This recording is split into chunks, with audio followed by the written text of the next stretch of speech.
usinunue ardhi au kipande chochote cha ardhi kwa kutumia mfumo usio wa kiutaratibu.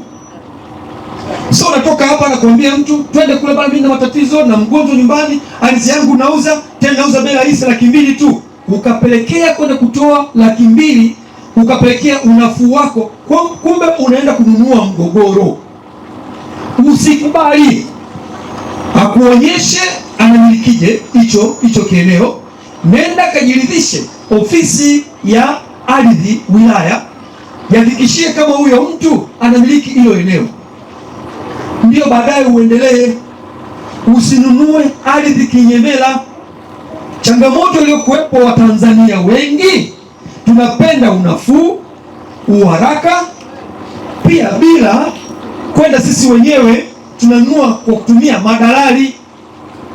Hatima yake tunaenda kununua ardhi bila kuhusisha ofisi ya ardhi wala ya mkuu wa wilaya, alafu baadaye ukigundua kuwa umepigwa ndio unaenda kwa mkuu wa wilaya, bwana mimi nimenunua ardhi kule, kumbe ardhi sio. Hapana, tuhusishe pia kwenye mchakato huo, tukuokoe na fedha yako uliyoitunza kwa ajili ya kununua asset ya ardhi, usitapeliwe.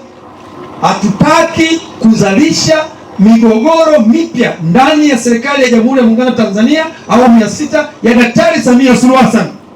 Iliyokuwepo tunataka tuitatue kwa uharaka, na tunahakikisha lengo hili katika malengo manne, lengo hili la kutoa hati, tunataka mtu yoyote Tanzania hii mwenye kumiliki ardhi hawe na hati ya kumiliki eneo hilo. Hiyo ndio lengo letu. Itafika muda tatangaza tena kumtafuta nani ambaye hana hati. Tukisema hakuna, maana yake tumeshatekeleza hili jambo. Sawa jamani?